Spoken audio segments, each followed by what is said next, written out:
Senhoras e senhores, sejam todos muito bem-vindos! Está no ar mais uma edição do podcast Fora de Regra e hoje o nosso convidado é Moisés Marques. Ele é compositor e cantor. Já cantou com grandes nomes da música brasileira, dentre eles Chico Buarque. Tá bom pra você? O cara é autor de músicas que já tocaram nas novelas da Rede Globo. Além disso, já tocou em alguns dos maiores palcos em torno de todo o mundo. Se prepara porque tem muito forró, samba, MPB, política, é claro. Vamos falar também da situação política do Brasil e muito mais. É agora no podcast Fora de Regra. Roda a vinheta.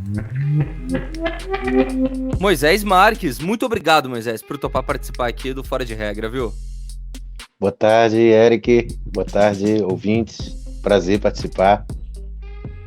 Moisés, primeiro eu gostaria já de deixar clara aqui a minha inveja. Antes de a gente começar, gente, Moisés falou que ele tá com um ventilador. E o ventilador, é claro, você tá no Rio, né, Moisés? Tô no Rio de Janeiro, tá abafado hoje. Ô, Tá inveja, sol, mas bicho.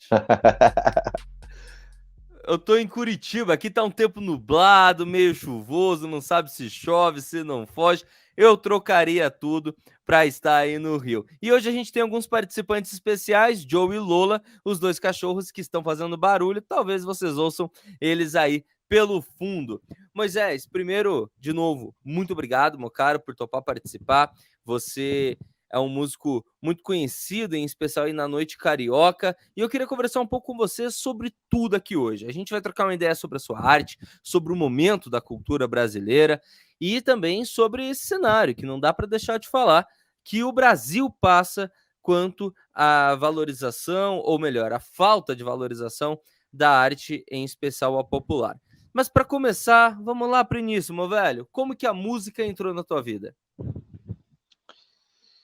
eu sempre fui um sujeito musical, assim. Acredito que desde que nasci, assim, eu tinha aptidão para as artes de um modo geral. Eu não sabia muito bem o que eu ia ser da vida. Se eu ia dançar, se eu ia interpretar, se eu ia apresentar, mas eu sempre tive dotes artísticos, assim. Se você perguntar para as minhas irmãs, eu tenho irmãs, como eu fui adotado, né? Então eu sou tipo temporão, assim. Então eu tenho irmãs já bem mais velhas do que eu. Elas foram segundas mães para mim. Se você perguntar especialmente para uma delas, a Kátia, Moisés, como é que era Moisés? Moisés sempre gostou de aparecer. Ela sempre fala assim, Moisés sempre gostou de aparecer, sempre foi o aparecido da família.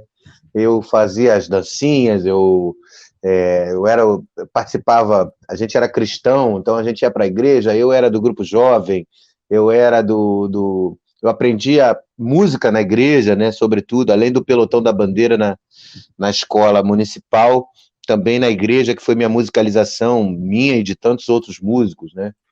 Então essa aptidão artística, ela sempre existiu.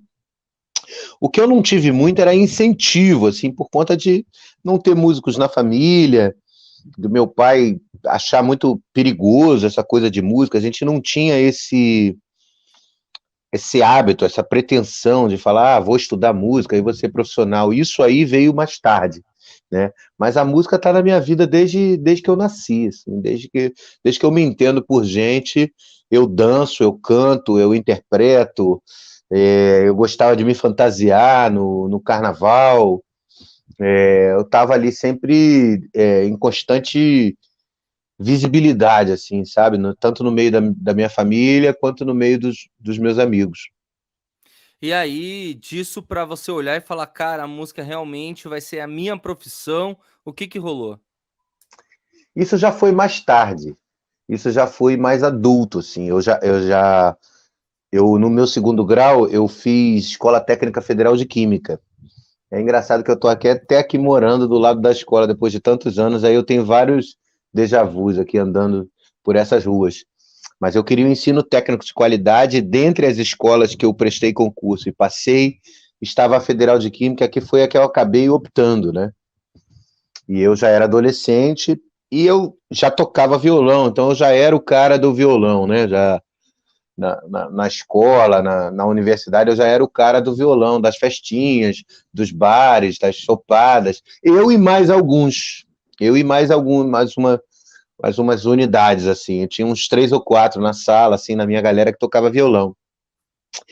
E eu lembro que tinha um grupo de teatro na escola, foi engraçado, porque o teatro, que também faz parte da minha vida, me levou para a música. Tinha um grupo de teatro na escola que eu participava e nós prestamos concurso para a Escola Martins Pena, uma escola também federal de teatro, muito conhecida aqui no Rio de Janeiro. E do meu grupo ali de 7, 8 pessoas, eu fui o único que não passei para esse concurso. Eu, apesar de muito bagunceiro, eu sempre fui um sujeito meio. As minhas irmãs me cobravam muito, sabe? Até a minha adolescência eu era bem CDFzinho e tal. Então, não passar para alguma coisa para mim, era terrível, aquela possibilidade. Eu fiquei muito mal. E aí eu lembro que um desses amigos, que hoje em dia é um grande diretor de teatro, o Aramis Davi, eu até agradeço a ele no meu primeiro CD, no Encarte. Ele disse assim: poxa, Moisés, isso é uma besteira, você é um bom ator, você pode tentar esse concurso no ano que vem, né? Você pode, isso não quer dizer nada, isso é um processo seletivo, né? Agora vem cá, tu já pensou em estudar música? Eu estava muito triste, eu estava arrasado. Eu lembro que aquilo foi a primeira vez que eu tinha ouvido falar em estudar música, porque eu era um garoto suburbano, né? E eu acho que muitas pessoas têm essa visão, assim, que a música é um dom sagrado, onde algumas pessoas são escolhidos de Deus, e aí Deus vai lá e coloca esse dom para algumas pessoas, e só os escolhidos é que poderão desfrutar dessa vida maravilhosa que que é viver de música, né? Então eu também tinha essa ideia, eu sabia que eu tinha alguma coisa, mas nunca tinha passado pela minha cabeça em ser músico e me tornar cantor profissional. A partir daí, sim, a partir dessa pequena derrota, né, que foi a não aptidão lá, não estar apto lá para fazer a prova da Martins Pena naquele ano, eu comecei, essa sementinha foi plantada na minha cabeça. Né, e eu continuei sendo o cara do violão. Não foi a partir daí que eu passei a estudar música, mas foi a partir daí que eu aceitei uma proposta, por exemplo, de tocar nesse mesmo bar que eu já tocava por hobby. Eles agilizaram já uma coisa de tocar, não, então na sexta-feira, que a gente sempre parava ali, você vai tocar aqui oficialmente e a gente vai passar um chapéu aqui para você e tal, não tinha essa muito coisa de cover artístico e tal, Uhum. e você come, bebe, então foi a partir daí que eu fiz a minha primeira incursão profissional, digamos assim, que eu pensei em algo assim, tipo, um roteiro, o que que eu vou tocar, que hora que eu vou tocar, o que que eu vou, essa depois dessa, o que que eu tenho aqui realmente debaixo do dedo, né? E é isso aí, a partir daí foi um caminho sem volta. Pois é, bicho, você falou que a música não é necessariamente um dom artístico advindo direto de Deus, mas, cara, eu não consigo cantar nada, meu timbre é horrível, nunca aprendi nenhum instrumento, tenho 29 anos. Tem jeito pra mim também? Eu seria irresponsável se eu dissesse a você que não tem jeito, porque a gente se coloca essas barreiras, né? Você naturalmente deve ter seus ídolos na música, você deve gostar de música, senão você não estava aqui me entrevistando. Você deve ter os teus ídolos da música, né? E aí você ouve teus ídolos na música e você ouve você cantando.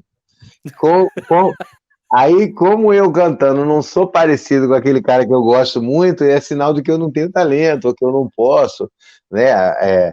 É claro que existe aptidão, uma aptidão maior, né? Se um cara, se uma pessoa é muito alta, ela tem aptidão para jogar basquete, né?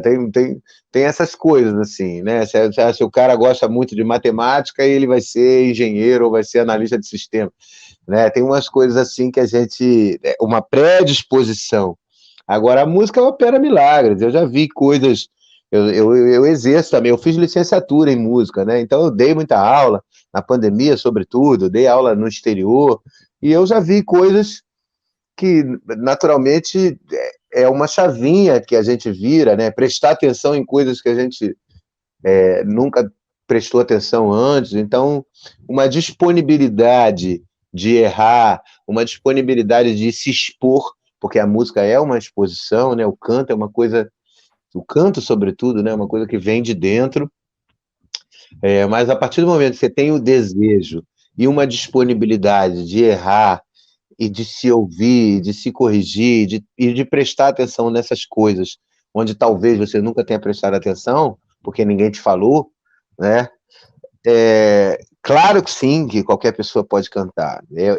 Eu acho, inclusive, que as escolas, né, a musicalização está provado aí que é um dos métodos mais é, eficientes, né, de educação, de alfabetização das crianças através das músicas.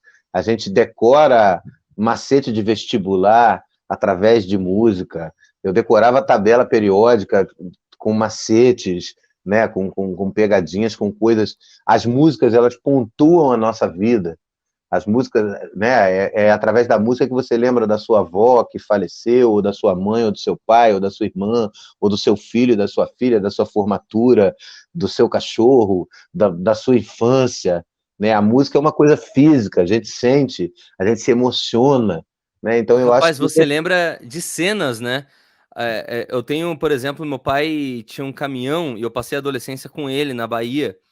E tem algumas músicas que eu ouvia quando, quando eu tava com ele na estrada, que ele sempre ouvia a mesma rádio e às vezes dava sempre o mesmo horário, 6 horas da tarde. Então, quando toca essa música, eu lembro da estrada que a gente estava, saindo de onde a gente saía, de Arembepe, indo até a cidade que a gente ia. Eu recordo da cena. Então, eu ouço a música, veio o filme na minha cabeça, dentro do caminhão do meu pai, com o meu pai seguindo aquela estrada. Então, realmente, a música ela tem esse poder, né? É muito louco a isso. música te acalma quando você precisa ser acalmado, a música te agita quando você precisa ser agitado, a música te dá disposição quando você quer fazer uma coisa que você está com preguiça, você quer fazer uma faxina, ou você quer arrumar o seu armário, ou você quer ajeitar um móvel, você vai lá e bota uma música bem alta.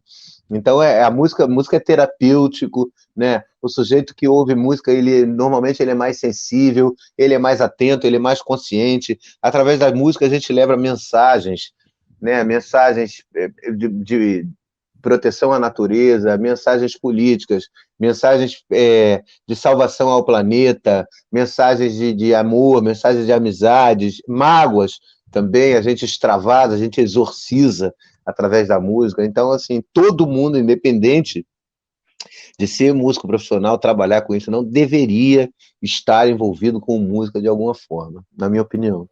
Moisés, sabe algo que eu faço muito, cara, que eu não sei nem se é aconselhável psicologicamente, mas que pra mim funciona. Se eu tô triste, eu faço questão de ouvir músicas ainda mais tristes do que eu estou. De alguma maneira, isso tem um efeito rebote. E eu vou ouvindo em looping até que a tristeza passa. As pessoas falam, ah, tá triste, ouvir uma música feliz. Comigo não funciona. A bad só passa com música bad pra mim. Não sei como funciona isso aí em você. A fossa, ela é atraente, né? Não é à toa que o pessoal fala música de fossa, né? O bêbado, quando ele termina, ele vai para boate, ele não vai ouvir axé. Você precisa passar por aquele luto, né? Aquele luto, ele se faz necessário, né? Se você não passa por aquele luto, você foge daquele luto. Você aguenta fugir um pouco. Normalmente, né, os casais, quando terminam, a primeira coisa que as pessoas fazem é sair enlouquecidamente, é fazer coisas que ela não faria quando ela tá, né? Se ela puder ficar nua e sair correndo na praia, ela fica. Tal, mas aquilo, na verdade, você está fugindo de um luto que, em algum momento, você vai ter que encarar esse luto. E se você está triste, você está com o teu coração aberto para esse luto. Você está com esse luto vai te ensinar alguma coisa. Esse luto vai exorcizar. Esse luto vai limpar você, a tua alma, a tua cabeça de alguma forma. E aí você se enluta mais das músicas, né? Você vai ouvir Lupicínio Rodrigues, você vai ouvir, vai ouvir as coisas também que falem daquele assunto que você está vivendo ou de algo parecido, porque a música tem um fator preponderante para que ela faça sucesso, na minha opinião, que é a identificação. Você pode fazer a melhor música do mundo, se ninguém se identifica com aquilo, você não vai ter quem ouça, e você precisa de quem ouça. Né? Você faz música para alguém ouvir. Você faz a melhor. O que adianta você fazer a melhor música do mundo se ninguém ouve? Né? E se as pessoas ouvem, é porque elas se identificam com aquilo. De alguma forma, aquela tua música está dizendo alguma coisa para elas, né? Então é isso. Não, com certeza. Eu tenho inclusive, eu tenho playlist para cada sentimento que eu tô no meu Spotify. Eu tenho uma playlist para cada sentimento. Playlist de revolução, quando eu tô puto com o sistema, com o presidente da República, que é dia sim, dia também. Eu tenho essa playlist. Quando eu tô com sentimento de tristeza, eu tenho a minha playlist mais alternativa, mais bad vibe. Isso é muito louco. E, cara, você nasceu em 79, né? Sim. Em 79. Você estava pegando ali já, indo para os finalmente ali da ditadura, a sua adolescência já foi nos anos 90, e eu imagino que naquele momento o Brasil devia estar passando ainda por uma efervescência muito da expectativa do que viria a ser a partir dos anos 2000. Queria saber se isso influenciou também a tua ida para a música, ver um Brasil ainda tentando se entender que novo Brasil era esse. Como que foi aquele momento político para você como artista? Dizem que 79 foi o ano que revolucionou a MPB, né? Tem vários historiadores assim que consideram 79 um ano muito importante. Eu era um garoto de subúrbio, sabe, Eric? Eu acho que muito do que a gente está passando hoje, agora nos anos 2000, e muito do que a gente passou também naquela época, né, na nossa frágil e jovem democracia, né, é muito justamente da falta de engajamento das pessoas, né? Eu vivo num paradoxo muito grande, porque a gente acha que todo mundo tem que se envolver com política, a gente está aprendendo agora que quando a gente não se envolve com política, quem sai perdendo somos nós, né? Quando a gente não. Porque se você não quer participar das decisões, alguém vai decidir por você, né? Ao mesmo tempo que, assim, a vida, né? A vida do trabalhador brasileiro, do cidadão brasileiro, de boa parte dele, é no fio da navalha, né? A gente tem uma semana que a gente quase não consegue dar conta dessas 40 horas, e aí o fim de semana, você tem um fim de semana, mas no fim de semana você vira faxineiro, você tem que resolver outras coisas, né? Então, eu também respeito o direito das pessoas de não se envolverem com política, sabe? É Sim. muito doido.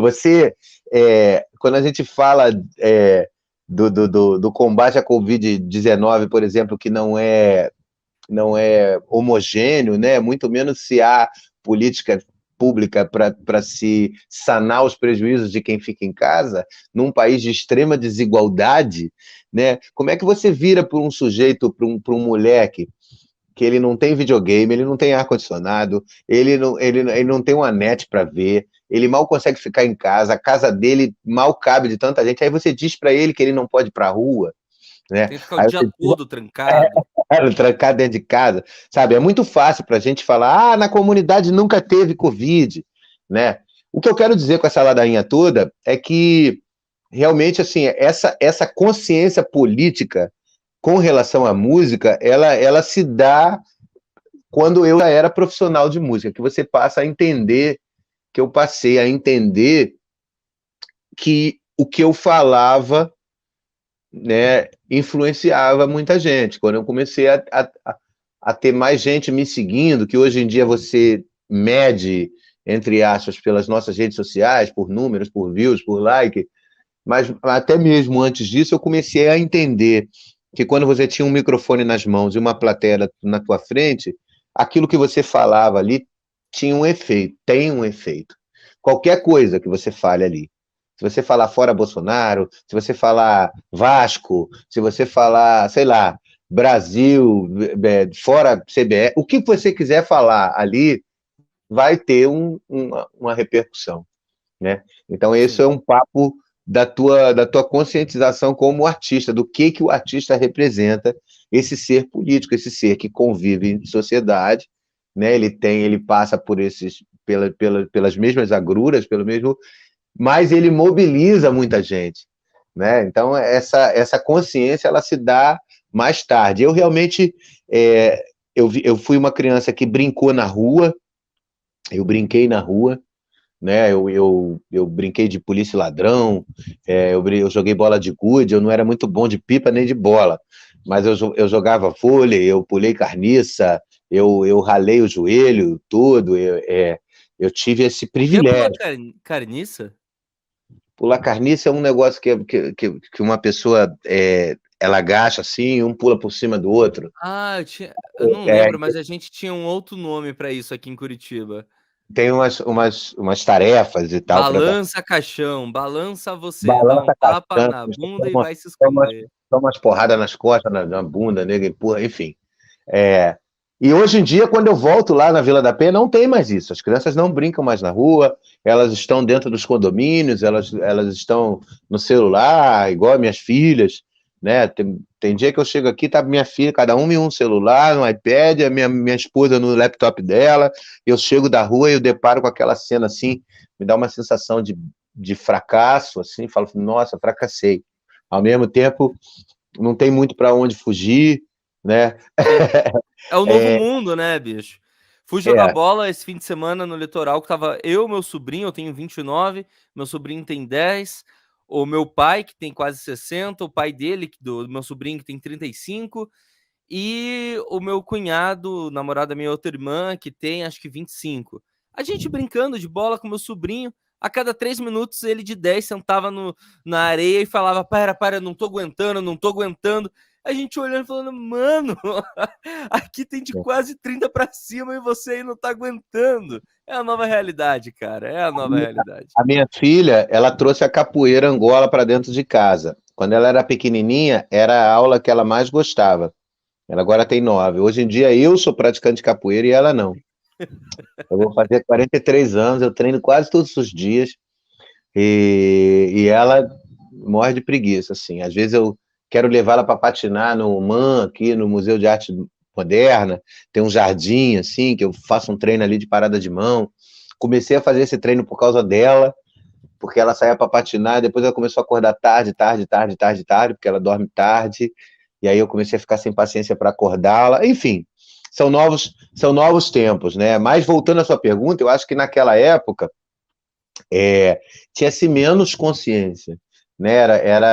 Era menos gente que decidia as coisas, né? Da nossa frágil república, da nossa frágil democracia, né? Da onde minha mente começa a se lembrar de eu virar um ser assim mais político, foi quando começou, eu sou mais velho que você, foi quando começou a estabilização da moeda, né, do plano real, mas eu lembro disso, de cruzeiro, de cruzado novo, cruzeiro, cruzado, cruzado novo, depois URV, lembro disso bem, Unidade Real de Valor, que veio a desembocar no plano real, lembro de uma inflação altíssima, né, eu nunca tive ar-condicionado na minha casa, nunca tive máquina de lavar na minha casa, nunca tive micro-ondas na minha casa.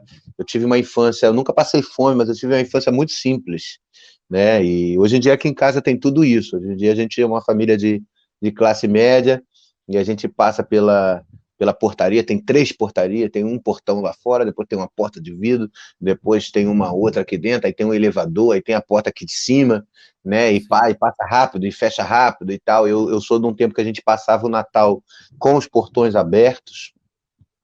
Então a gente entrava na casa um do outro, a gente ficava brincando na rua, entrava na casa um do outro. Depois, adolescente, a gente tomava cerveja na casa um do outro, rodava ali, né, pelas imediações da Vila da Penha, do Largo do Bicão.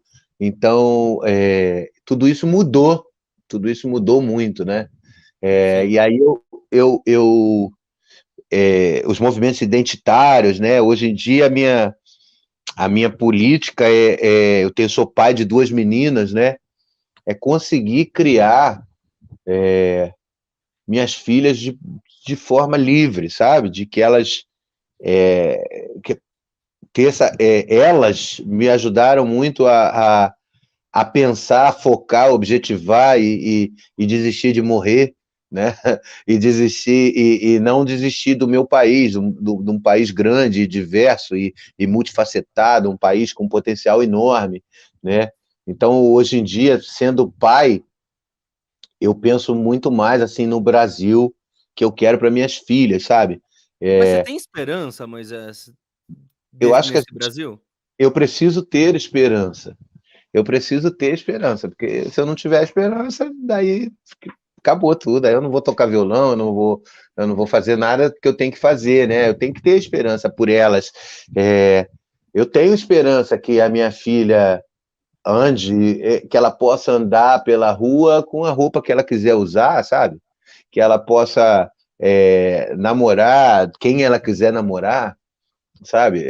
Quem ela quiser namorar, não sei se ela vai gostar de homem, de mulher, né? Hoje em dia, acredito que os jovens estão experienciando outro tipo de relacionamentos mais factíveis, né? A gente faz parte de uma geração onde a gente faz promessas onde a gente não pode cumprir, né? Então, para que minha filha possa andar por aí, curtir a vida dela, isso tudo no micro vai para o macro, né? Então eu preciso de segurança, eu preciso de saúde, eu preciso de educação, né? E aí tudo isso vai me levando para ser esse ser que se propõe a ser um ser político, né? No sentido de se envolver minimamente com essas questões, né? Você ainda se envolve, mas a gente vê muitos artistas que optam por não se envolver, até por algumas questões, a maioria deles financeiras, né? Vou trazer um exemplo máximo, porque é muito fácil de todo mundo conhecer. Temos o humorista Whindersson Nunes, que ele sempre evita ao máximo que ele pode se envolver a dar sua opinião sobre o governo do presidente Jair Bolsonaro, por exemplo. Ele evita. Ultimamente ele já até falou algumas vezes depois de muito pressionado, mas ele demorou muito. E muitos outros também evitam. Existem aqueles que acreditam que os artistas não são obrigados a tomarem posições políticas e outros que acreditam que sim, que por serem pessoas de grande exposição deveriam sim tomar suas posições e defenderem seus pontos. Em qual lado, se é que você está em algum desses lados? Continuando essa pergunta, eu acho que estamos todos aprendendo, né? Eu acho que estamos todos aprendendo. Eu respeito o direito das pessoas de não se envolverem com política a partir do momento que está todo mundo confuso, né? A partir do momento que está todo mundo. A gente não sabe muito, você confia numa pessoa, daqui a pouco você vai ver. A gente está vivendo um exército de fake news, a gente não sabe o que é verdade, o que é mentira, né? O que é diferente de você se manter em cima do muro por conta de um comodismo, por conta de você não querer se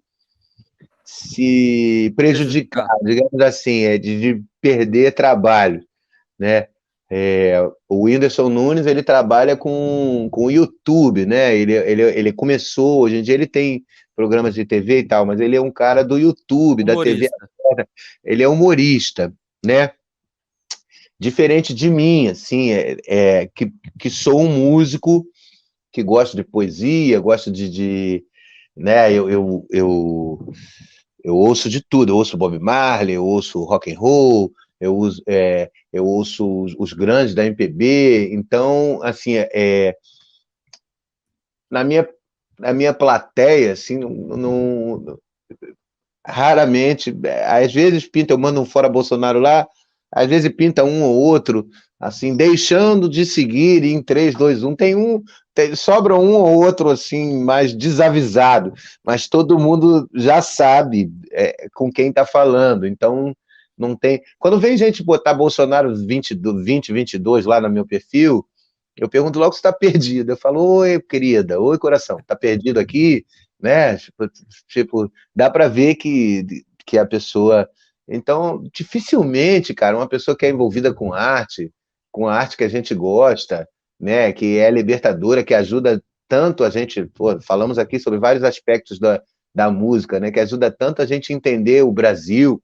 A Beth Carvalho defendia a tese de que o samba devia ser ensinado nas escolas, né? Tem samba do Martinho que fala sobre a Revolução dos Guararapes, sobre a revolta dos malês, né? São aulas tem samba enredo da Mangueira que fala de Getúlio Vargas, né? Que fala da nossa própria história, Sim. né? E até mesmo a contextualização do samba, se você pegar a época que ele foi feito, do que ele está falando, né? A música ela ajuda muito no entendimento da gente como brasileiro. A música brasileira é uma potência no mundo inteiro. A gente é muito respeitado pela nossa música. Muito. Se é uma coisa que as pessoas respeitam a gente, é por causa da nossa música. São 500 anos de exploração, né, dessa mistureba toda que agora a gente mesmo está tentando se entender aí no meio entre tantos debates, né, do que é de quem, né, a gente converteu isso numa música forte, densa, diversa, profunda, sabe? Dificilmente, assim, no meu ponto de vista, uma pessoa que gosta desse tipo de música, desse tipo de arte, apoia esse troço que está acontecendo aí. Esse Sacou? troço que está acontecendo é um bom, É, é um é, bom adjetivo aí. esse ponto que a gente chegou de desespero de colocar uma pessoa completamente despreparada, que a gente sabia que era despreparada desde então, porque ele nunca mentiu, né? Que Ele era nunca mentiu. que ele era despreparado, e a gente mesmo assim, né, a gente pagou para ver, que é uma coisa também que é uma característica do brasileiro, pagar para ver. Você fala do Rio de Janeiro, o Rio de Janeiro é maravilhoso. Eu fico besta com o Rio de Janeiro, como é que ele ainda consegue ser maravilhoso? O Rio de Janeiro é tão maravilhoso que a gente tem 5 governadores presos, entendeu? É o povo que, eu vivo no melhor lugar do mundo, e é o povo que pior vota. Sim. Que pior vota. Mas pior vota por quê? Porque não gosta do Rio de Janeiro? Não, porque não se envolve, porque não tem engajamento. Porque não Então, tem engajamento, porque não tem. Então, os mais vulneráveis vão decidir essa parada. A gente ganhou a gente tem um governador que está preso agora, que é o Witzel, né? Que até o debate ninguém sabia nem a cara do cara. Ninguém sabia nem que ele existia, e de repente o cara era governador. Mas por quê? Por causa dessa cidade partida, por causa dessa cidade por causa dessa periferia escondida, desse lugar que ninguém vai lá, e dessa minoria que acha que é a maioria, que acha que decide as coisas, né? Voltando lá para o início, você falou da ditadura, você falou um pouco antes da ditadura, se você fizer analogia com os movimentos musicais, você vai encontrar a Tropicália, você vai encontrar a Bossa Nova, você vai encontrar o movimento Black, todos esses eram movimentos políticos, e eram movimentos que vinha uma galerinha junta, né? E essa galera, uma elite artística ali abraçava, divulgava naquela época, né? A imprensa não era pulverizada como se é hoje, e faziam as coisas acontecer, né? A gente vive um outro contexto, a gente tem a internet, que é um território completamente democrático, onde todo mundo vai ali e expurga as suas opiniões, dá a impressão de que a sua opinião vale muita coisa, porque você tem um ciclo de amigos, e aí você dá uma opinião, obviamente teus amigos vão ali e vão concordar com tudo que você fala, porque quando você fala no teu perfil, na tua rede social, você fala para os teus seguidores. se você não gosta, você pode bloquear. Você fala, e você fala para tua galera, você tá falando para tua galera, você tá falando, então qualquer coisa que você fale ali, fora Bolsonaro, tá falando para tua galera, a grande maioria, vai ter um ou outro que vai deixar de te seguir, você vai bloquear, mas você vai continuar falando com a tua galera e achando que a tua opinião tá fazendo a maior diferença no lance, sabe? Então a gente tem que tomar cuidado com o que realmente está acontecendo, o que a gente está vendo e o que realmente está acontecendo. Eu Sim. acho que se eu pudesse, quem sou eu para dar conselho? Mas é um conselho que eu vou para mim, né? Toda vez que eu vejo o que realmente está acontecendo, o que estão falando e o que realmente está acontecendo, sabe? A vida não é só isso que se vê, né? Já dizia Paulina Viola, nosso mestre. Você citou agora há pouco nessa questão do samba, né? O samba ele nasceu como uma cultura marginal e aos poucos foi descendo ali dos morros e tomando, aos poucos não, demorou bastante, né? E foi tomando o mainstream também. E a gente percebe que isso segue acontecendo até hoje com outros movimentos, com outros estilos musicais. O rap desceu, eu acredito, não sei, eu não sou um grande entendedor de música. Se eu tiver errado, sem cerimônia, a favor, me corrija. Mas o rap, para mim, já desceu o morro também e já tomou também o mainstream, e a gente continua vendo o funk começando esse processo também. E eu acredito muito, Moisés, é aí que eu quero chegar, que a grande demonização da arte está justamente por medo desses políticos radicais, desses políticos com mais pensamentos fascistoides, neofascistas, né, como é o caso do presidente Jair Bolsonaro, que tem medo da arte, tem medo da cultura de periferia, que ela desça e traga a realidade do que as pessoas pensam para o mainstream para alcançar mais pessoas. Então, é importante para eles que essa cultura ela siga segmentada ali naquela comunidade, fica ali, que ela não saia dali para ela não tomar as proporções nacionais. E acredito muito que é por isso que pessoas como o presidente Jair Bolsonaro, o ex-governador Witzel e tantos outros demonizam, desincentivam e fazem de tudo para frear a cultura, em especial a cultura periférica. Qual a tua visão sobre isso? E se eu errei, me corrija. Não, claro que eu concordo com o que você está falando. Eu acho que a cultura, ela, sobretudo, a gente estava falando de identificação, né? Ela é onde você se sente brasileiro, é onde você se reconhece como povo daquele país, né? E, sobretudo, os artistas. Os grandes movimentos ditatoriais que tiveram no mundo inteiro demonizavam os artistas, né? Essa liberdade. No fundo, essa minoria aí que elegeu o presidente Jair Bolsonaro, de 57 milhões, né? O Brasil tem 220 milhões de habitantes. 57 milhões votaram, então eles não eram maioria nem na época que eles... É importante a gente ressaltar isso, nunca foram. Mas ainda é um resquício, é importante falar, ainda é um resquício de um pensamento colonizado, né? Um pensamento colonizado que demoniza o negro, que demoniza o pobre, que demoniza a cultura popular, né? Você tem... Aqui somos dois homens brancos falando, mas o que mais tem são os movimentos identitários ganhando cada vez mais força e querendo tomar o que é seu, né? Por direito, assim, né? Escrever a própria história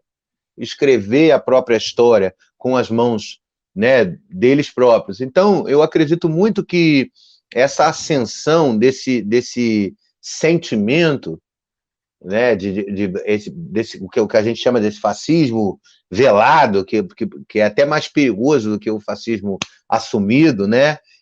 Eu acho que está aí, nesse sentimento de isso que o excelentíssimo ministro da Economia fala, a doméstica está indo para a Disney, está uma farra. Na verdade, é isso que incomoda, né? É isso que incomoda. A música, na verdade, ela me levou para todos os lugares. Eu sou um sujeito pobre. Se não fosse a música, eu não teria ido ao Havaí 2 vezes.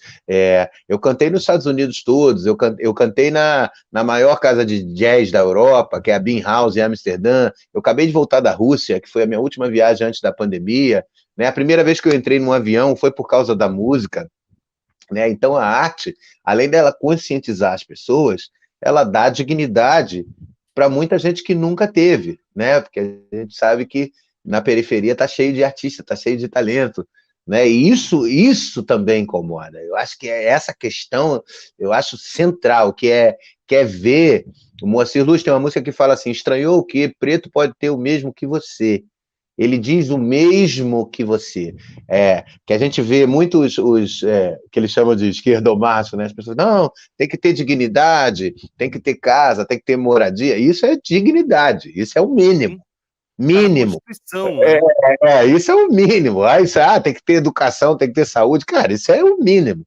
Quem está falando é que o preto vai ter o mesmo que você, ele vai ter o mesmo carro que você pode comprar, ele vai morar no mesmo condomínio que você vai morar, entendeu? Ele vai namorar sua filha, ele vai... É isso. Ele vai se misturar, entendeu?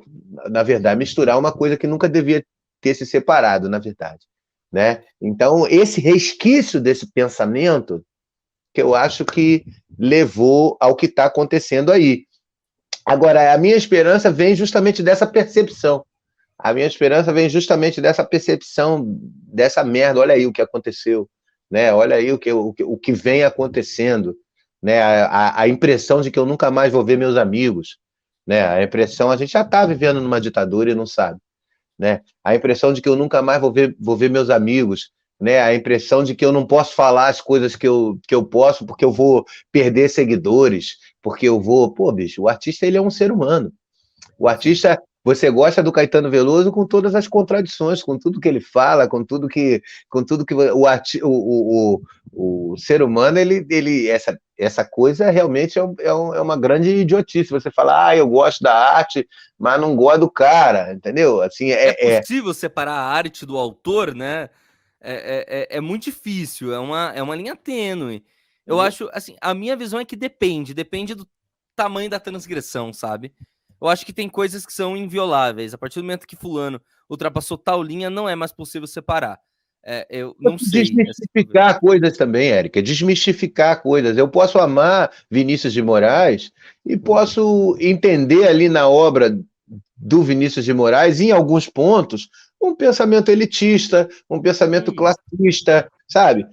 Mas isso não quer dizer que o cara não é um mestre, né? Tipo, entendi.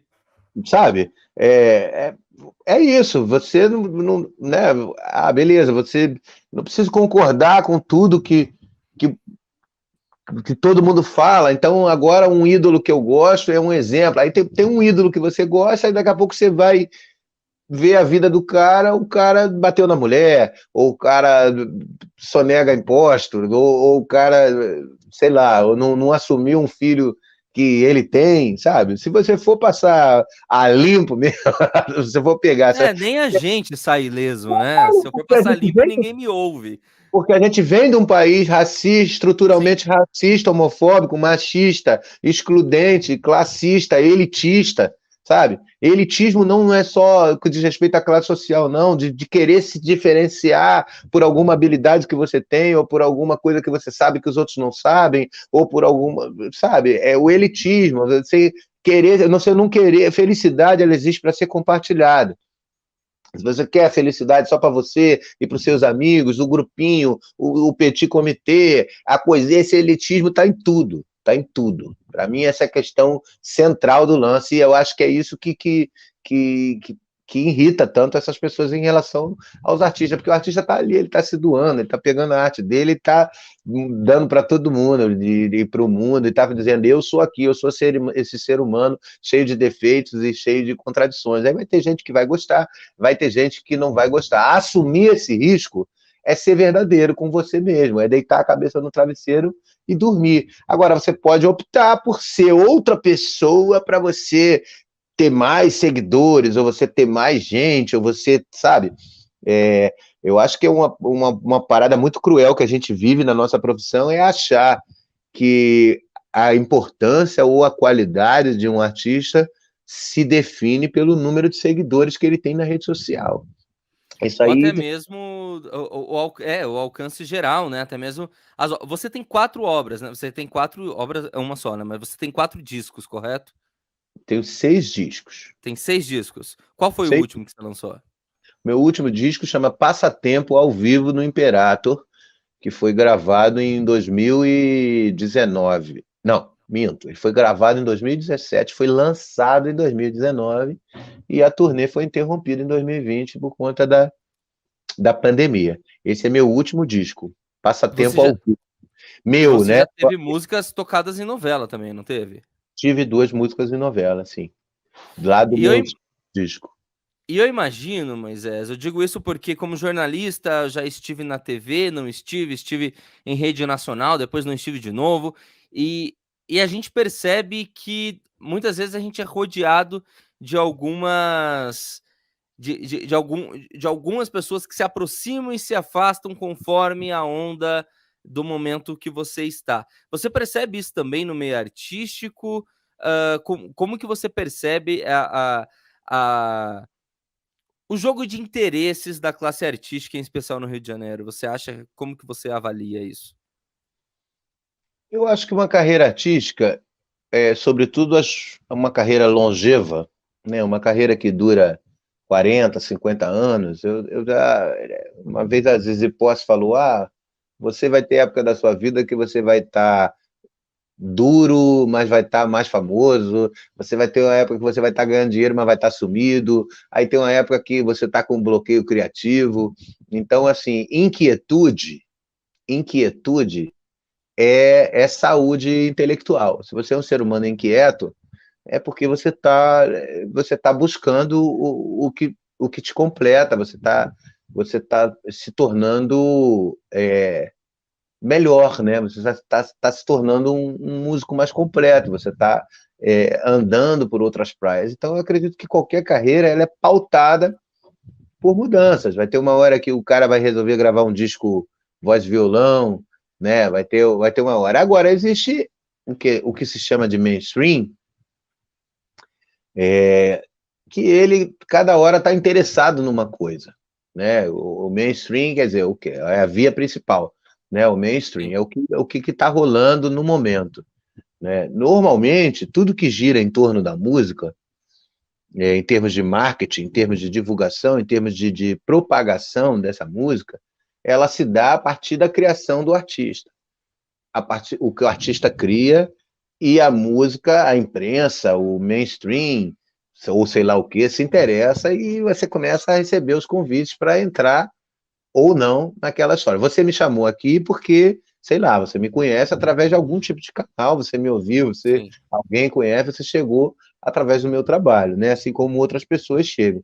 Eu acho que quando o poste começa a mijar no cachorro, é hora que você começa a fazer a tua música para agradar o mainstream. E aí é uma outra coisa, né? Que o mainstream saca a diferença? Aí as Sim. pessoas começam a falar para você que uma música não pode ter mais de 4 minutos, que a tua música tem que ter um laiá, laiá, um ô, iê, iê. Essa música aqui não vende. Começa a vir os caras que fazem uma análise do mercado atual, né? Faz uma análise no mercado atual e entendem aquilo como uma regra a se seguir, como uma verdade absoluta, né? Até porque o que dá certo para um artista não necessariamente dá certo para outro. A gente estava acabando de falar aqui que os artistas são seres humanos, então eu acho que o telespectador, o ouvinte, ele gosta de ver a diferença, ele gosta de ver. Você começa a pintar os artistas e o artista fica todo mundo igualzinho, né? É a hora que a arte começa a se diluir, é a hora que a gente começa a fazer música ruim, é a hora que a gente realmente, aquela essência que criou aquele movimento passa a se, porque ficou todo mundo igual, né? Porque alguém foi lá e o mainstream ele faz isso, né? Se tem uma cantora baiana que faz muito sucesso e vende muito disco, então nós vamos aqui arrumar uma outra cantora baiana que seja parecida com essa e faça a música, porque tem uma concorrência, né, da coisa do mercado. E eu procuro me manter alheio a essas coisas, sabe? O que acontece comigo, eu tenho 22 anos de carreira, então as expectativas que há 22 anos atrás eram só minhas, elas passam a ser também do público que me acompanha, sobretudo aqueles que me acompanham há muito tempo.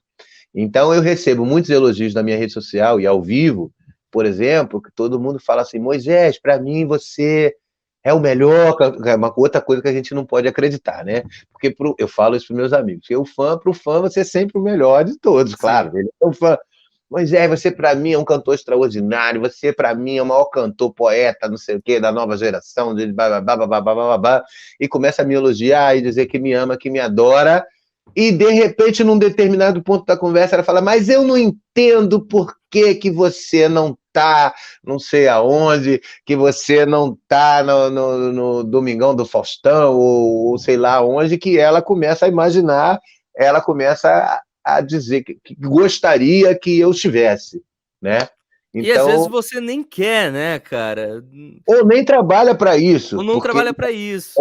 né, os caminhos que eu trilhei, que eu escolhi para minha vida, elas me levam a Binhouse em Amsterdã, elas me levam a cantar com uma orquestra na Rússia, A elas me tocar levam, com elas me levam a gravar com Chico, Chico, mano. a Pra gravar quem com não tá todos. acompanhando, o Moisés já tocou com Chico Buarque, gravou com ele, né? Eu acho que tá bem legal, né?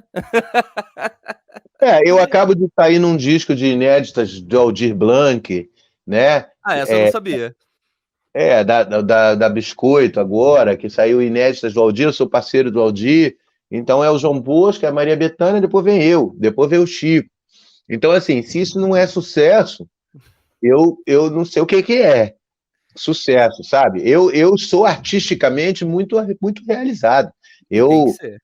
Outro dia mesmo, a minha mulher perguntou, mas onde você quer chegar? Eu falei, cara, eu já cheguei onde eu quero chegar. Eu tô no lugar onde eu posso estar, eu vivo da minha música. Agora, às vezes me dá vontade de viver menos no fio da navalha, de ter um pouco Sim, mais de tranquilidade financeira, né? Eu não comprei, eu não tenho, eu ainda vivo de aluguel, né? Eu agora estou sem carro. Então, assim, tem outras questões que às vezes me aborrece. Agora, se eu quisesse comprar jatinho e ser muito famoso e andar e não poder andar na rua e não ter o prazer de dar uma corrida aqui no Maracanã e eu ter que morar, porque o artista ele faz isso, né? Tom Jobim fala, ele luta para ficar famoso, depois que ele fica famoso, ele bota uma máscara preta e vai morar nas montanhas, né? E some e desaparece do universo. Só de pensar nisso já me dá náuseas, porque eu sou um ser tão da rua, eu sou um ser tão sabe, eu jogo capoeira com um morador de rua, eu ando a pé, eu pego o metrô, boa parte das músicas bonitas que eu faço são isso, são histórias reais, são histórias de outras pessoas. Então, assim, o caminho que eu trilhei me levou nesse lugar que eu cheguei, né? Às vezes a gente pode achar que o fã que gosta muito de mim pode achar que porque o fã de uma certa forma ele projeta alguma coisa em você, então ele quer ver você, pô, se eu gosto do Moisés e eu compro o disco dele, eu ouço ele no Spotify, então ele tem que estar num cruzeiro, sabe? Eu tenho a impressão que o fã ele gosta de ver você lá num barco em Paraty, com um bando de gente. longe dele, né? Não gosta de ver. Pô, eu não gosto de ver um cara que toma Brahma, eu tomo Brahma, entendeu? Sim! Eu Cara, não- isso rolou algo semelhante em outras proporções, né? Até recentemente eu era repórter de rede da Band em Brasília. Então, tava entrando todo dia nos programas da TV Nacional e tal. E de repente eu falei, gente, tô pedindo demissão porque a minha empresa tá dando certo, eu vou focar na minha empresa, porque eu queria. Cara, mas o que veio de enxurrada? Eric, você tá louco! Eric, meu Deus. Tipo, gente, eu tô feliz, eu tô bem, eu só quero viver a minha vidinha do meu jeito. Tá na TV, não é tudo isso que vocês imaginam, calma. E o que eu recebi de mensagem de pessoas preocupadas comigo, achando que eu tinha enlouquecido porque eu queria ser feliz, porque eu só ia sair do mainstream, mas porque eu quis, é muito louco, porque as pessoas, elas colocam um patamar na cabeça delas, um ideal, e você tem que seguir aquilo. Elas querem tô bem, não é por maldade. Eu sei que quem veio se preocupar comigo, nas minhas redes e tal, era pelo meu bem, não era porque me queria mal. Mas, tipo, a vida vai além do status, a vida vai além do trabalho, a vida vai muito além de tudo isso. Eu tenho um amigo, Moisés, o W, para mim, um dos maiores composicistas também. Tem até vou colocar vocês dois em contato. O W, ele tem 3 discos lançados, ele tem uns 8 livros. Ele é um artista de mão cheia, mas o cara é doutor em economia. Ele vive de dar aula. E você pergunta, você largaria tudo agora para ter uma música na novela? Ele fala, não, acho que não, porque ele gosta de dar aula e gosta de gravar os discos dele. Ele já gravou ali com o Carlos Careca, que eu imagino que você conhece, de São Paulo. Ele gosta de cantar as músicas dele, às vezes, uma vez a cada 2 anos marca um show, vai a galera que conhece o W, e ele vende o livro dele, mas ele gosta de dar aula, é a vibe dele, dar aula. Tá ótimo, o cara não precisa viver com a música na novela pro cara tá bem, né? Isso é muito louco, o ideário que as pessoas colocam e colocam em cima daquelas que elas gostam, é pelo bem, mas elas se frustram quando a pessoa alvo daquilo tá muito realizado, obrigado, né? Assim, há várias maneiras de se estar no mainstream, né? O Aldir Blanc, ele falava assim, poucos poderão desfrutar a glória do anonimato, né? De você estar num lugar, numa praça, com 2.000 pessoas cantando Bêbado e o Equilibrista, e o compositor tá ali do lado e ninguém sabe quem é aquela pessoa, né? Isso é um prazer, assim, para quem faz, né? E ele esteve no mainstream, né? Quem aparecia era o João Bosco, né? Quem aparecia era o João Bosco, mas quase todas aquelas letras ali foram escritas pelo Aldir, né? Então é um outro jeito de estar no mainstream, né? Existem várias maneiras de estar na novela também, está na hora da gente naturalizar isso e desmistificar isso. Uma coisa é você estar na abertura da novela, sua música ser tema de um personagem principal, se é você que está cantando, se não é, se é outro artista, sabe? Eu tive 2 músicas em novela, eu comprei, sei lá, um laptop aqui na época, na outra, aí às vezes reprisa Caminho das Índias, aí cai um dinheirinho melhor e tal, mas nunca. O Moacir já comprou um apartamento com o Coração da Grécia, já foi outra coisa, na voz da Fafá de Belém, entendeu? Porque numa Sim. época que você vendia disco e que o disco era numerado e que aquilo representava grana, né? Já teve uma época que o Zeca Pagodinho gravava uma música tua, você pegava uns 50 mil reais de um troço chamado Advanced, que é um troço que para mim é igual caviar, nunca vi nem comi, só ouço falar.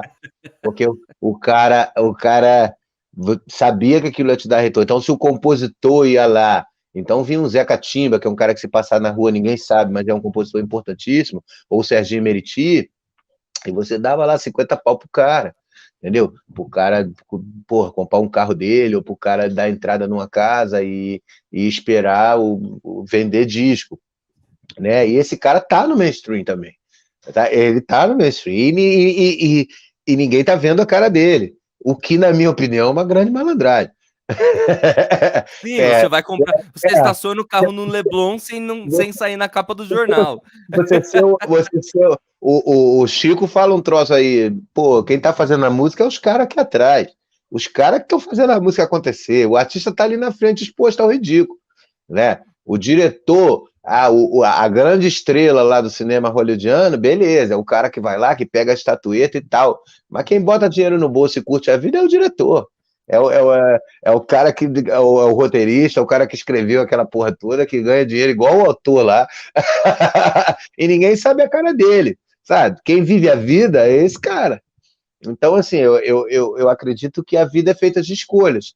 Você tem artistas que realmente se tornaram muito famosos, quiseram isso, galgaram isso, e você tem artistas como o Ney Matogrosso, como o Lenine, como a Marisa Monte, que conseguem viver a vida deles, entendeu? O Ney falou, eu nunca deixei de ir onde eu queria ir. A Marisa Monte teve época que andava pela Lapa, ela ia com o cabelinho preso, sem Uhum. maquiagem, com as amigas dela, as pessoas até, claro que em algum momento a pessoa, pô, a Marisa tá ali, e tal, e demorar. Mas tava para ver que ela tava ali querendo curtir. Se ela quisesse aparecer, ela chegava com 3, 4 seguranças, né? O empresário, Aham.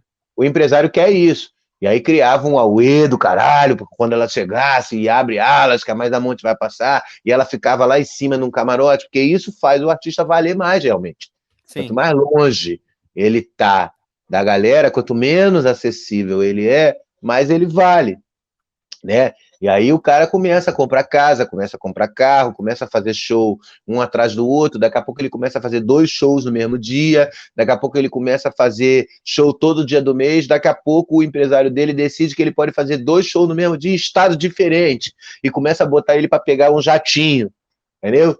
E aí é isso, vê que o artista é jovem, vê que o artista, ó, todo show que ele faz, ele dá um saco de dinheiro lá na mão do artista, o artista compra carro, e ele vai se deixando levar por isso, né? E aí daqui a Sim. pouco quantos já não caíram aí, né? Eu Eu cobri um dos canais que a gente tem no Regra dos Terços, o Eric Mota por aí, que fala um pouco de cultura, de enfim, coisas do dia a dia, cresceu por culpa da cobertura da morte da Marília Mendonça. Foi algo realmente muito triste. Mulher com 26 anos morreu. Tava pois indo é, fazer um show. O senhor falou essa questão do artista. Recentemente eu estava no acampamento Terra Livre, em Brasília, o ATL dos povos indígenas, que tem todo ano. Quem estava lá de boa, andando de roda em roda, troquei uma ideia, uma querida Maria Gadu. Isso, ela foi lá sem nenhuma pompa, chegou, foi trocar uma ideia com a galera, gente boníssima. E é isso, ela vive a vida, né? Isso está falando, você vive a sua vida. Isso, ela gosta de ser humana, ela fugiu, né? Ela enjoou dela mesma, deu um tempinho de gravar, aí agora apareceu de novo, né? Então, eu acho que o caminho artístico ele não é homogêneo. Eu não tenho nada contra, eu acho importante, não tenho nada contra quem faz sucesso, tá? sim, Ou sim, sim. quem é muito famoso, ou quem escolhe isso. Eu sou amigo de vários deles, né? Que hoje em dia não podem nem andar na rua e tal, e eu acho que o caminho artístico, qualquer carreira, ele é pautada por escolhas, são Sim. escolhas que a gente faz, e essas escolhas vão se refletir na tua vida, sabe? E cada cabeça é uma sentença, né? Eu acho muito chato. Você tá na praia e você tá com a tua mulher, com as tuas filhas sabe, e tá todo mundo te olhando e o pessoal tá vendo se tu tá gordo, se tu tá magro, se, sabe, se você tá casado, se tu tá solteiro, se tu tá bebendo, se você não tá, e se a tua filha parece contigo, parece com a tua mulher, se você, sabe, tipo, isso pra mim é a parte que me afasta do lance artístico, né? O que eu gosto da arte é tocar, cantar, produzir, emocionar as pessoas. Agora, é claro, você encontra uma pessoa na rua e ela fala, pô, Entre os Girassóis foi a música do meu casamento, é outro lance. Ah, Panos Sim. e Planos foi a música que eu conheci minha mulher, a gente casou e hoje em dia a gente tem 2 filhos e é casado há 10 anos. Aí lá no Maranhão tava outra lá com a frase da música lá tatuada no braço, né? Isso é para isso que eu faço música. É para isso que eu faço. É pra marcar vidas, né, não pra ter status. Agora, se eu vou ter jatinho, aí realmente eu não sei. Aí o mainstream vai ter que mudar. O que eles chamam de mainstream, o mainstream vai ter. Se a gente tem mais educação, se a gente tem mais segurança, se a gente tem mais liberdade, se a gente tem mais igualdade, né? Uhum. Talvez o mainstream passe a olhar para outras coisas, porque a pessoa fala que gosto não se discute, gosto se discute sim. Gosto é uma questão é uma série de habilidades, de conhecimento, de know-how, né? De andança, de estrada, de contatos, de enriquecimento cultural que a gente adquire, e em cima disso a gente vai pautando os nossos gostos, vai Sim. dizendo o que a gente gosta. Então, se você tem uma sociedade que ela é mais educada, que ela tem mais acesso à cultura, a gente tem mania de achar que o pobre de periferia ele não gosta de música boa. Isso é uma outra mentira para a gente desmistificar. Se você botar uma orquestra sinfônica lá na Baixada Fluminense, vai todo mundo ver. Não se Sim. iluda, amigo. Não se iluda. Entendeu? Agora é isso. Tem que disponibilizar. Ah, meu cachorro, Ariano Suassuna, né? Não esqueça a palestra dele. Ah, meu cachorro, não sei porque dizem que seu cachorro. Ah, meu cachorro come osso, adora. Ah, meu cachorro come osso, adora. Mas você já experimentou dar um filé mignon para ele? Dá um filé mignon para ele para ver se ele vai querer comer osso de novo. Entendeu? Sim. O que está faltando é isso, é disponibilizar o filé mignon para todo mundo, né? Sim. Pro povo brasileiro, porque se a pessoa só come osso, você vai gostar de osso. Quem sabe, né? Quem sabe aí a internet, o avançar das coisas não faça a gente poder oferecer um pouquinho mais. Cara, antes da gente caminhar para o final, eu não poderia deixar de perguntar. Eu sei que a gente falou muito sobre esse endeusamento, mas a gente está falando aqui do maior, um dos maiores nomes da música brasileira, Chico Buarque. Você gravou com ele, né? Eu queria saber para você, como artista, eu sei que você também gravou com outros grandes nomes, mas é que Chico, para mim, tanto como escritor, como compositor, como cantor, é uma grande referência. E eu queria saber como foi para você ter essa experiência, o quanto isso te marcou. É uma certeza de que a gente está no caminho certo, né? O Chico é uma pessoa muito legal, muito simples. A minha relação com ele se deu de forma muito natural. Eu conheci ele quando eu estava fazendo a Ópera do Malandro, em 2014. Ele foi assistir o espetáculo. O Chico é um ser que não gosta muito de palco, né? Você vê que ele, ele tá sempre, ele gosta de futebol, né? Ele gosta de futebol, ele gosta de andar na praia, mas ele não é esse bicho de palco, então não é um cara que está sempre tocando, não é um cara que está sempre envolvido com todo mundo, e acaba que ele é mais low profile, que nem o Paulinho da Viola, ele fica mais discreto. Né? Então, quando se tem qualquer coisa com o Chico, isso acaba tendo um peso maior, porque o Chico não anda por aí pra caramba, né? Aí depois eu encontrei o Chico em alguns atos políticos, na Lapa, na época do impeachment da Dilma, na na eleição de 2018 também, né? E, e ele foi mostrando empatia pelo meu trabalho, foi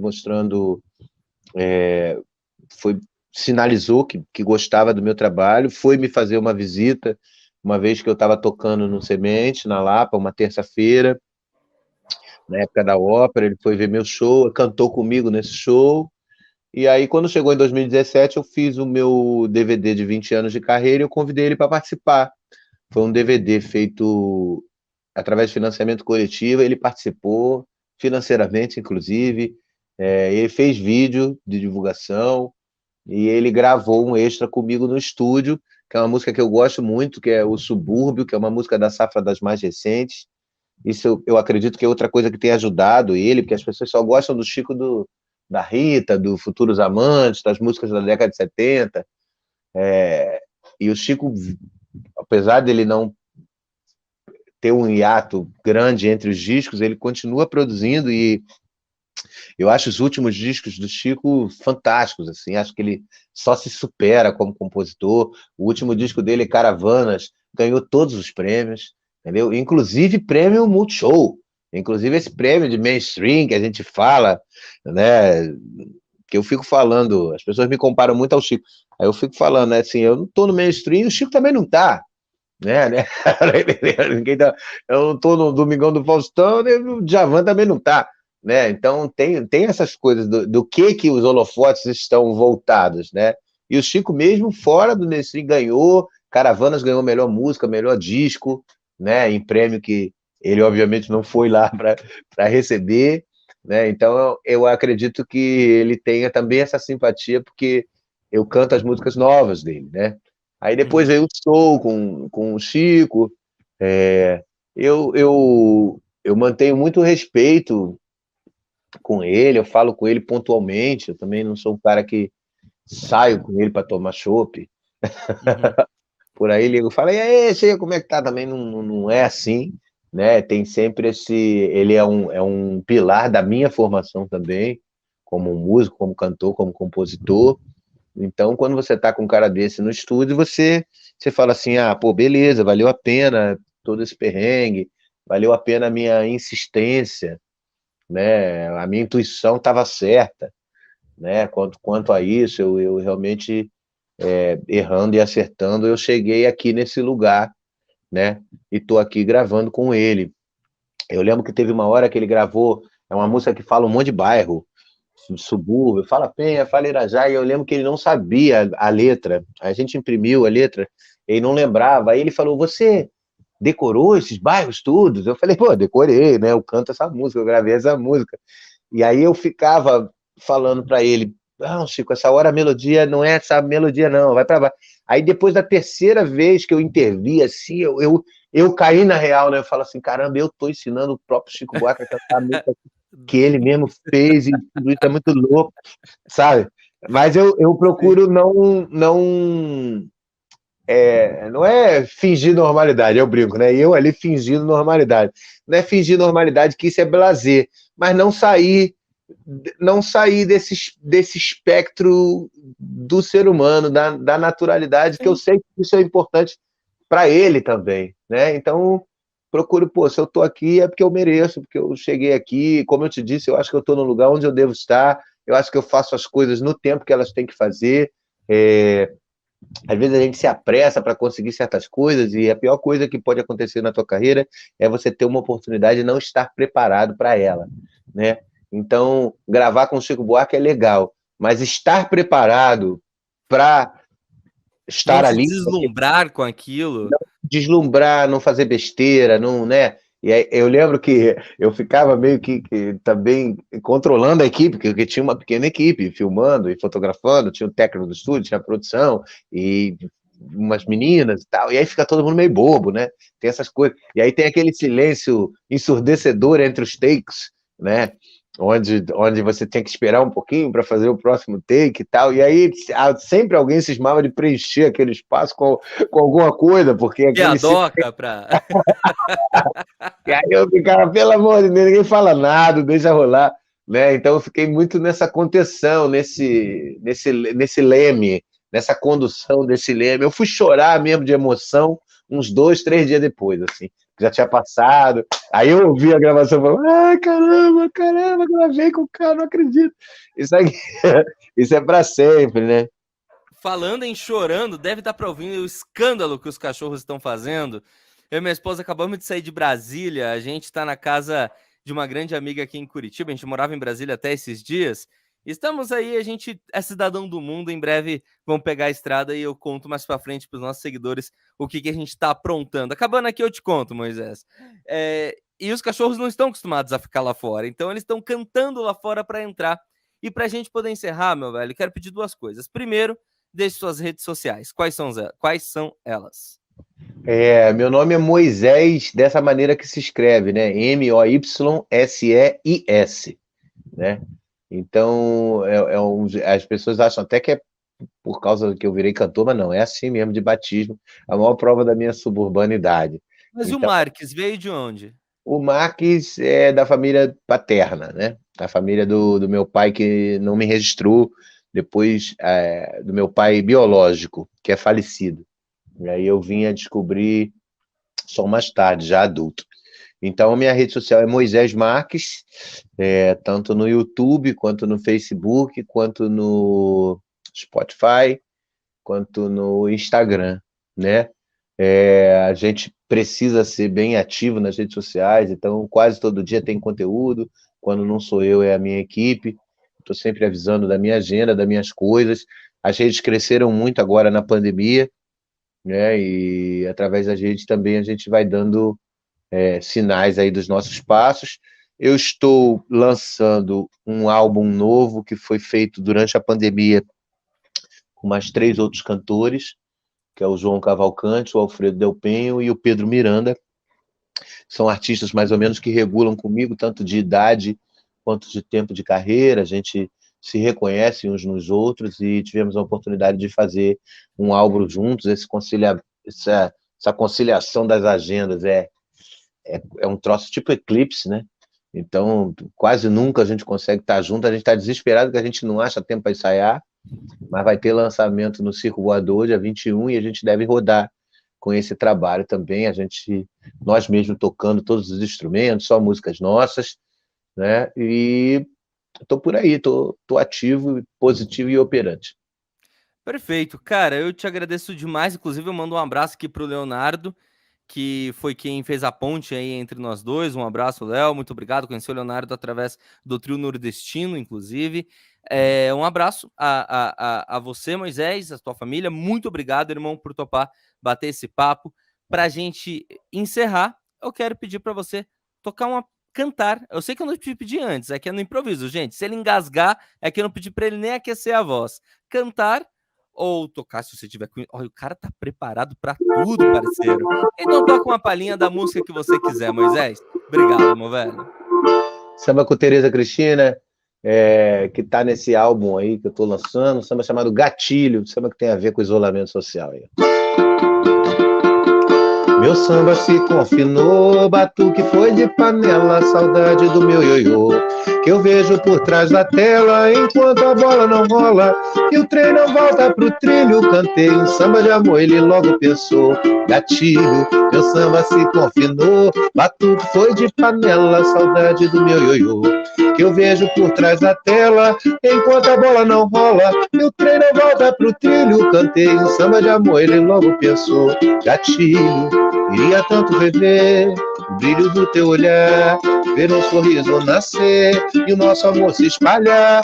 Mas sigo dentro de casa, com muita saudade da rua. Escrevo sambas em vão, pedindo conselhos pra lua. Escrevo sambas em vão, pedindo conselhos pra lua. Meu samba se confinou, batuque foi de panela, saudade do meu ioiô, que eu vejo por trás da tela, enquanto a bola não rola, que o trem não volta pro trilho. Cantei um samba de amor, ele logo pensou, gatilho.